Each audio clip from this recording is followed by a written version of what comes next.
Alright, let's do this. We're gonna begin opening these up.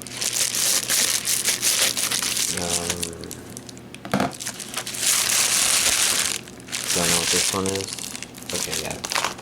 I wasn't quite sure if it was like hentai or something. Figured I'd take a peek out the side real quick. And the evil packaging, so it secretly has the world's most annoying styrofoam in it. Okay. And before we take a look at these, let's see how to demo this stuff. So, the Kodomo no Jikan has been, the Kickstarter for the manga has been shipping out. And I guess I've got the stuff that's yeah, see, this is a clear folder, I guess. Holding files. So, this is just kind of side stuff. We got a tote bag, which is, you know, could be used. It's not the worst kind of stuff. Let's see. I'm trying to remember because the posts have been a little long coming. So we got these 3 key charms and this 4 lanyard, I think. Pretty cool. These are especially really cool when seen from behind. I mean, from front, you know, they have the nice anime character. From behind, they're kind of shiny. I really like them. And I guess I don't know what was in here. The not manifest poster. This must be a poster of some sort. Yeah, it'd be cool if the manga itself gets successfully released. You know, if I get my copy, that would be cool. But Kickstarter isn't really about, it's not about, oh, I'm purchasing a product.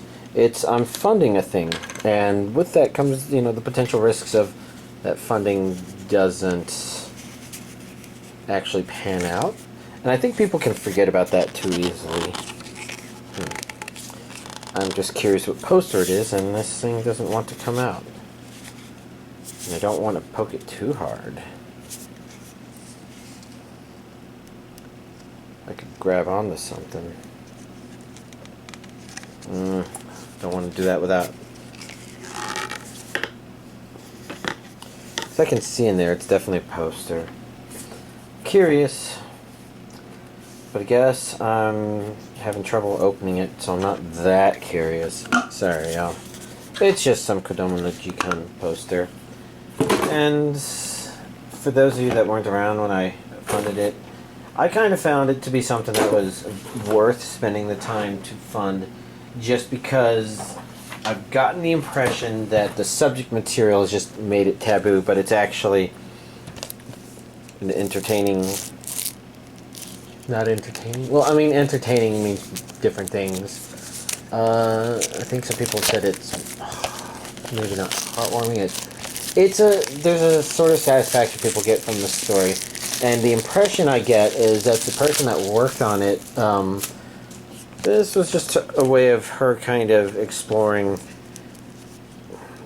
some of her childhood thoughts, I guess. Anyways, we got Pokemon Journey as a series destination... Coronation. Season 16 stuff, which obviously means that the black and white from a couple weeks ago is, yeah, definitely the re-release. I mean, I was 95% sure then.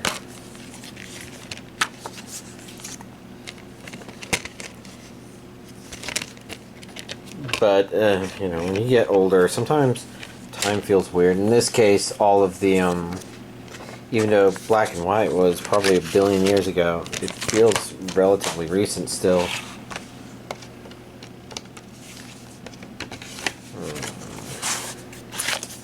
Next up we got Megalobox 2 Nomad with a sticker. And now without a sticker. It was kind of covering boxing arm. If I remember right, Megalobox was the people boxing with robot arms. Definitely not out. That's a region A and a B. That's an English dub. This is Blu-ray only. I don't remember if the first one was DVD or not.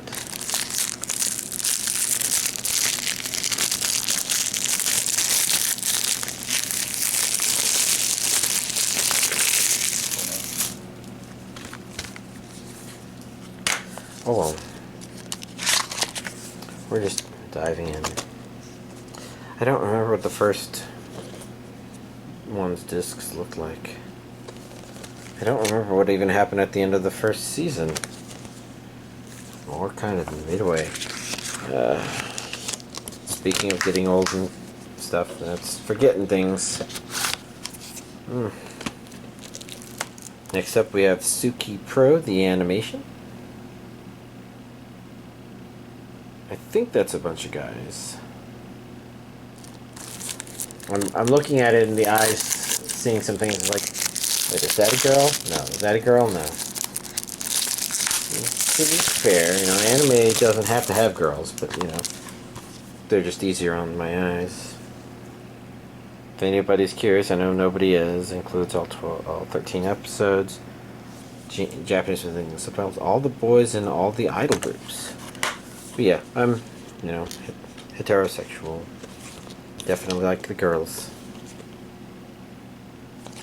But that just pretty much means that, you know, the standard for enjoying looking at a girl is lower, because the very fact that they look like a girl is in and of itself already a huge attractor in the mind. I think I mentioned this before, because, like, there was this Sean from Cardcaptor Sakura figure that I think I would have liked to get, but I never did get it. Because at the time I wasn't sure, and I regretted it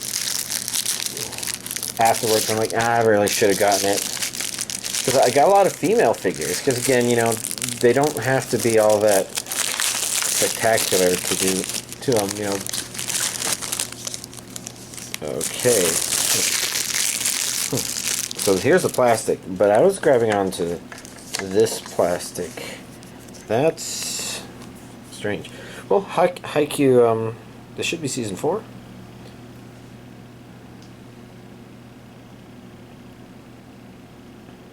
Why don't I see anything about this saying? Let's see. That's just his shirt. I thought this was Haikyu 4. Maybe it's 3.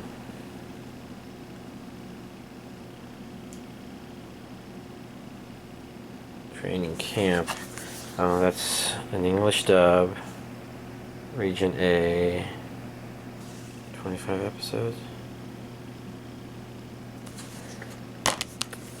Or did I not get what I thought I got? I was a little haphazard in getting it. I'll have to double check this off camera. But to the top could be the subtitle of the original series, or it could be the subtitle of a different season, but I don't think so. So I'm just gonna have to figure out what the hell did I even get here. Oh well. Here's this week's anime DVD collection update. Alright. So, I watched the entirety of My Hero Academia Season 5 Part 1. You know, this wasn't the entirety of Season 5, just Season 5 Part 1. It actually begins with something that happened near the... or at the end of the previous season that had been an... oh, that's an interesting thing. And I had forgotten that had happened, so I'm glad that they reintroduced it and they kind of showed us more. And yeah, so far it's a pretty good season. There's definitely a weakness to it, and My Hero probably this is its biggest weakness, where it has these story arcs that are a little more limited in terms of what we can expect in terms of big things potentially happening. So, for example, you know, they had a season that was a sports festival, and it was pretty clear that it wasn't about the sports festival being crashed by bad guys or something like that. So it's like, okay, so there's not going to be any big development involving that. And this season is definitely one that's kind of along those lines. But good things happen. Now, usually My Hero is pretty good about kind of expanding on its expanding roster of characters or its existing huge roster of characters by making them very relevant to our main character and not leaving him too much in the dust, something which is pretty hard to do, and I thought that My Hero has handled it pretty well. I thought in that regard this season was a little bit shakier in that regard, not completely not there, but you know, just a little too much designed to be focused on other characters, I guess. But they kind of make up for it by giving our main characters some interesting developments that make the show feel like it really is leading in the direction of its general premise. I mean, even if you don't talk about the general premise, even if you talk about the, okay, well, why am I watching this show that introduced me to this world of heroes through Midoriya, you know, Deku, our main character, and you'll have a show like Naruto where it's pretty obvious, okay, they've set up our main character to be interesting, unique, and important somehow, but one of the big complaints about Naruto is you spend most of the show kind of sort of feeling that on the edge, and it has its good moments and its other moments, and even though it's got cool stuff, sometimes those cool stuffs are not really about our main character. My Hero, again, doesn't tend to do that. So it's a little bit better. And again, I think I talked about the pain arc for Naruto last weekend. Again, it's really great because it also says, okay, why am I watching this show called Naruto when this main character named Naruto hasn't been shown to be necessarily the person we should be watching? I mean, you could have just called it Ninja Teens or something. God. Sorry, that was it's the first thing that came to mind, and it was kind of horrifying. Sorry, guys. But I wonder if that describes some of Naruto and some of why people might have been turned off by it.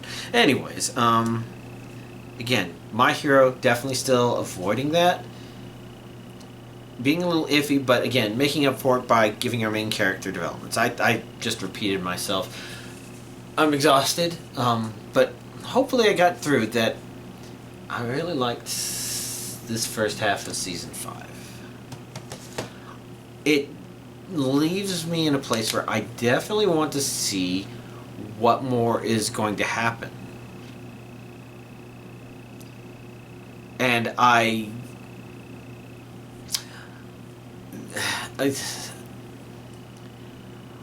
it's really hard to tell, but I get the feeling that they really could be setting things up for this series to go on for a good number more seasons. In which case, I would say it's some relatively good quality episodes if they manage to do that. Keep it up. It's definitely throwing refreshing things at us.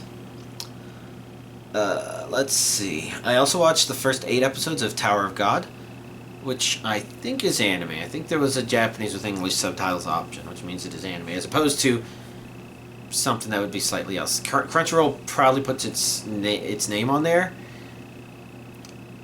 but I don't know if that means that they really did much other than maybe help make sure it would get out there. Maybe they did some of the funding, I don't know. It definitely feels like anime, and I know it's really weird for me to talk about that, but it was just a thought I had about it. I remember the person that mentioned it to me saying it was good, but it seemed like there were 3 dots to it. Like, not that it was bad, but that it's good, but there's something about it that's not entirely satisfying, and I'm not exactly sure if I can place my finger on why. But I'm definitely feeling something along those lines. I could definitely watch more. And I guess if there's anything, it's that while it does continue to do interesting things, it feels like it hasn't really established a purpose for why this anime is happening, I guess. But it doesn't feel like it's purposeless. It just feels like maybe it's missing out on telling us that. Maybe for an important reason. But I can definitely feel that it's a little off. Sort of like how I guess I'm just noticing that my camera is pointed ever so slightly this way. I mean, I kind of noticed I was weird sitting down, but I thought it was just the angle I was sitting down. Apparently not. But yeah, I do intend to continue and finish watching it. It's hard to keep going when I exhaust myself. And I will talk about that in a little bit. But let's talk about first episode for 4 different anime that I think started airing. I think cream of the crop, best of the 4 so far, is Spy Family. That's Spy X Family. It's an amusing enough sounding premise. You know, our main... I say main character, he's the character we're first introduced to. He's a spy, he's supposed to be really good at it. If you're really, really into spy-ish stuff, you may appreciate his stuff, but at the same time, maybe only appreciate it, because I think a lot of it is supposed to be a little bit on the nose, maybe is the right word. But that's the point. It's not really about being a spy thriller, but it's really, we need to understand that he's a spy and he's really good at his job. Really, really good. And the premise of the show is that, you know, this really, really, really good spy, he now has a mission that's next to impossible for him to do alone, because in order to get close to his paranoid target, he needs to have a kid that goes to the same school that his kid goes to. And because of that, he needs to build a fake family. And because of that, stuff. But the main gimmick is, and I knew this one going in myself, so this is the first episode. The main gimmick is that the girl is telepathic.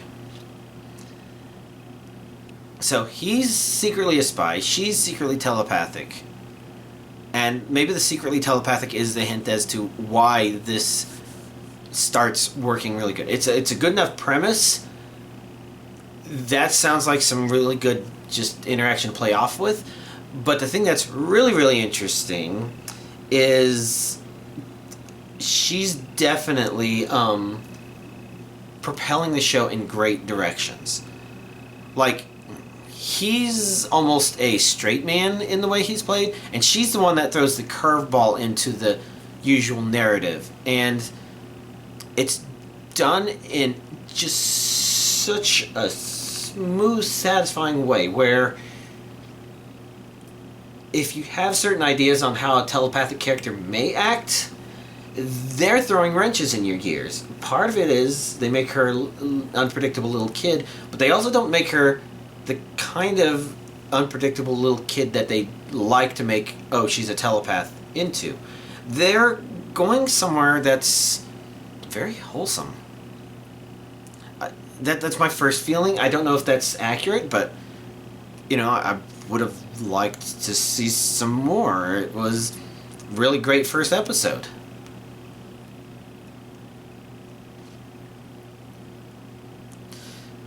And I guess talking about like Tower of God and purpose of being here, sometimes that could be like you're expecting a certain thing to play out, and I get this feeling from the first episode of what I would like to see this series build up to.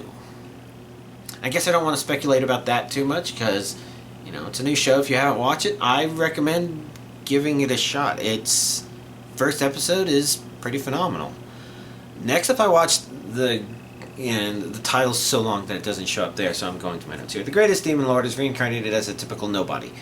And that's an amusing enough first episode. It's a little weird, but it feels like a different approach than I normally see these.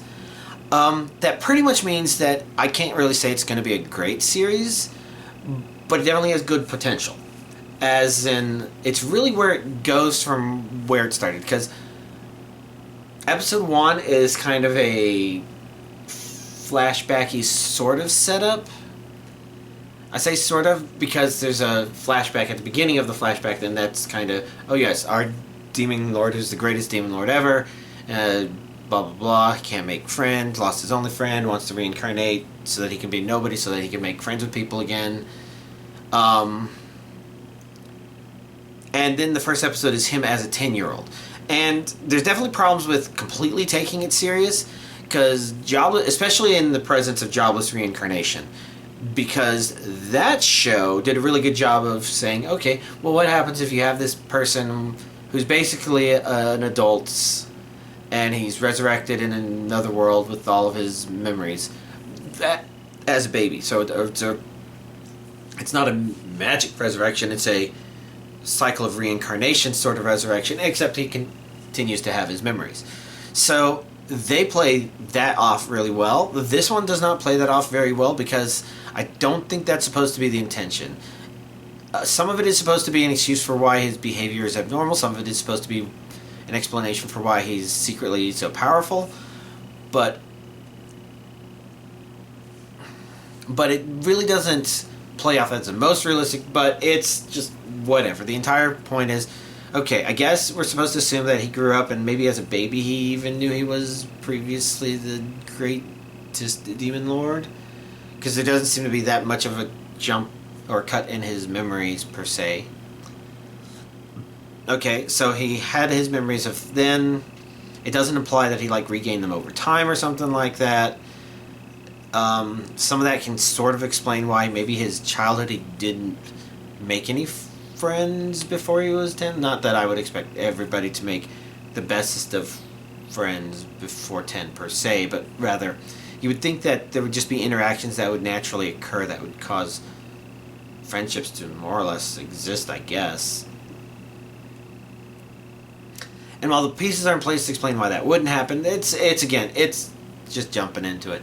And so, at the end of the episode, it jumps forward 3 years to, okay, now I guess they're going to do something. And that almost makes the first episode just a setup episode. So it's not the kind of setup episode where I would say, I can say for certain this series is going to be good. I don't know what kind of series it is from this point, which is different from Spy Family. Spy Family does a really good job in the very first episode of showing you, okay, these are some of the entertaining ideas we're playing with. These stir feelings in you in terms of what you think you want the series to go. And they definitely suggest maybe it will or will not. But yeah, it's an okay start. Really have to see what the next episode says. Next up comes Skeleton Knight in Another World. Again, off to a good start. Actually, all three of these are kind of off to. So, yeah, that's why Spy Family is definitely the cream of the crop here, because good fucking job. Excellent first episode. Skeleton Knight in Another World isn't a bad first episode. Again, it's good. It's just really hard to tell, okay, well, what kind of series is it going to be from here? The basic premise is our main character fell asleep, and when he woke up, he was his character from the video game in what appears to be a real world. Some of the tricks are that, he treated it like a video game character, not like a serious business sort of thing. So there's some things he's sillily done, some things that, I'm glad I'm this, blah, blah, blah. It has a couple of grotesque moments. I think it opens up with a scene warning about, or with a message warning people about scenes. And yeah, it's pretty intense, but manageable-ish. I say ish because there are probably some people that would have trouble with it. Well, it's I thought that stuff worked out, and kind of some of the grotesque stuff it demonstrated it was willing to kind of casually do, sort of. And that could be a good or a bad thing. It's I'd say it's even more casual about it than Leadale was. Even though with Leadale it was a little more jarring because it kind of didn't demonstrate that it was definitely going to do that. And then, oh yeah, by the way, we are going to do that. Okay. Anyways, got to see where it goes from episode 1, because episode 1 is kind of a setup episode. But there's plenty of really great anime that have kind of meh setup episodes. I could think of Overlord, for example. First episode alone wouldn't convince me to think I should watch this because it's a super great show. Second episode is where I start kind of finding the dialogue to be more engaging and more interesting, and I'm like, okay, this could be kind of neat. And episode 3 is where you're like, holy shit, fucking yeah. Oh. So we'll have to see. Any of these anime are potentially that kind of thing. None of the episodes one preclude it from being that per se, but I can't really say that they're definitely going to be anything like that. Last one is The Dawn of the Witch, which is definitely weird. Not necessarily bad. I think the main problem I have with that is I know we're supposed to care about the main character, and they've definitely set him up as kind of this melancholic,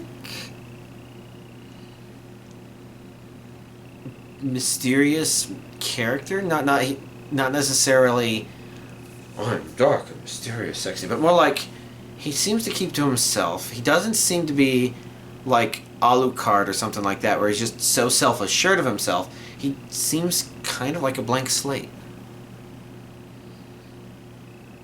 And it seems very deliberately done, and both by the people who made the show and as part of the story. And it's why part of the show. But I'm not sure where it's going to go from there. About the only thing I've really noticed is it does sometimes have kind of weird motions or angles or something. Like the Dawn Witch, I think is what they called her. For some reason, she's kind of wearing a leotard underneath her stuff or something. So she kind of has that V shape on the crotch, and for some reason in one scene they had her sitting kind of like with a raised leg, kind of like this.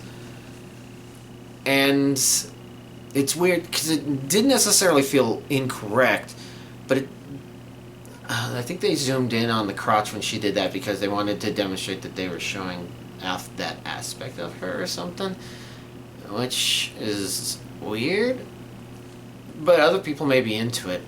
There's also this big boosted girl who looks like Beta Regina from Overlord, I guess, now that I think about it.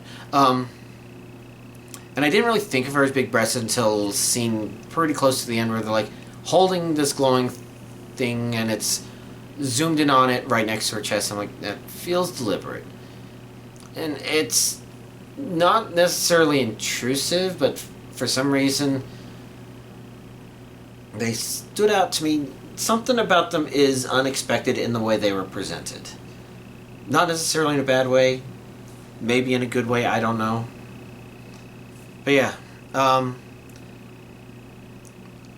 I think I'd call this one of the 3 medieval fantasy shows that I just described. It's probably the weakest in terms of setup, insofar as all 3 of them could be potentially good or great shows. But we have to see what happens after the first episode, and this one kind of leaves me with the most I'm not sure compared to the others. Entertainment-wise, it's possibly fine. I think I found the energy of Skeletonite to be kind of more engaging. The humor of Greatest Demon Lord being a little strange, but interesting.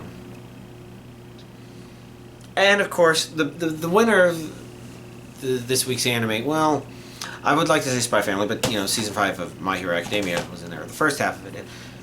Pretty good stuff. Things that I'm like, these twists are not unexpected, but they are unexpected at the same time. Good job, show.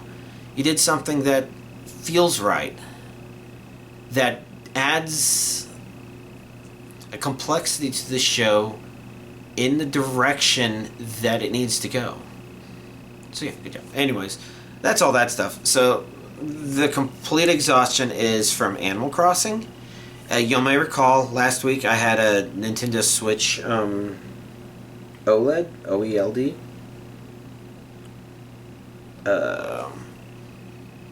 I feel like it should be 3 letters, but OELD is 4 letters, so now I'm just wondering what I'm misremembering. But okay, I had that. I have Animal Crossing on it. As of today, my island finally reached the ability to potentially reach 3-star, and I got it to 3-star. Basically, I've been going through it as fast. I think today's the 12th day, and the 12th day is when you can get it to 3-star, and the next day is when you will get the end credits, unlock terraforming, and then big things will happen. Now, whether or not big things will happen actually highly depends on whether or not I'll be playing 7 Days to Die with my brother. You know, we've skipped the past couple of weeks. I think there's actually 2 reasons for that. First of all, my brother's been into Breath of the Wild, and you know that's a really consuming game. And I don't think he got to play it a whole lot when it was newer, so it's a good time for him to be playing it, because Breath of the Wild 2 is, you know, whispering around the corner, saying, "Psst, come here." And he's responding to the call, and, you know, all of us are saying, "Yeah, go do it." And the other part of is his significant other, I think, is working job 7 days a week right now. And her maybe not having the energy to play would affect him not having the energy to play, which could be them not having the energy to play. And that's unfortunate because, you know, I like kind of zoning out to that game and doing certain stuff. Which is why I don't like the Blood Moons, because I don't play games like that in order to be challenged by, ooh, let's play hard. I know that sounds weird because I play Dead by Daylight, but I don't really play Dead by Daylight in order to be challenged. It's a weird thing, I know. Now, the unfortunate thing is if that happens, I'm just going to get even more exhausted, because if I unlock terraforming tomorrow, then I've got an entire fucking island to terraform. And part of terraforming it will mean picking up all the shit I put down in order to get it up to 3-star so I can put it away so I can then terraform it the way it needs to be. And I can't even be finished terraforming because, you know, I'm going to have to do the initial stuff, and then I can start moving houses to wherever they're supposed to be. Oh my god, that's going to take a long time. But until then,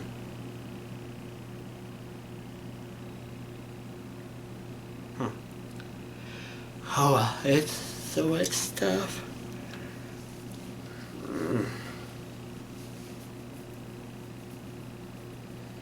Okay, yeah, that is all I'll need to do. There's going to be so much to do. And it's exhausting because I have certain plans for this island which involve trying to make an island that's far easier to maintain on a day-to-day basis compared to any of my other islands. Which is just 2 other islands. But it basically means that each time I'm like, okay, I really don't like this, let's do this instead. Okay, I really don't like this, let's do this instead. So I'm at that next step. But this island may end up being weird, and I'm hoping that I do manage eventually get it to 5 stars. But at the same time, some of that making it manageableness, that's going to induce... Ow. I don't know what this ache is. That's really strange. It'll be weird.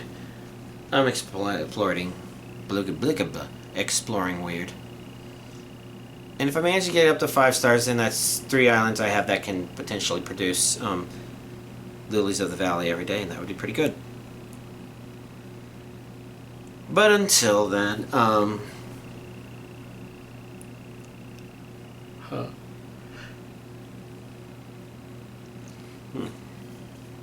yeah, that's all stuff to think about. But yeah, I'm at the stage where I finally get to start building that stuff. For my other islands, you know, the first island I think managed to reach the point of it's ready, so I updated my dream address. Island number 2 still has a couple more days to go. But then it reaches the point where I was hoping it would be. Although it would still be able to go further just because Island 2 is the one that I would consider the island I can show off to people. It's the most organized until Island number 3 becomes whatever monstrosity I'm about to create. Island number 3 is going to be a monstrosity, but it's going to be a super well organized monstrosity. It'll probably be obvious. saying? My mind is the blanking. Well,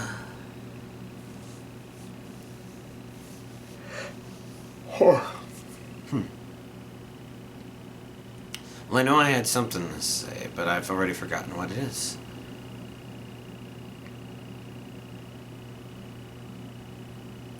And I'm blanking entirely. I think my energy level is just way too low. So I should wrap this up. Hopefully y'all found this talk entertaining. Yeah, I don't know if I would call it talk, but at this point, I've completely lost my energy. Y'all, have a nice week.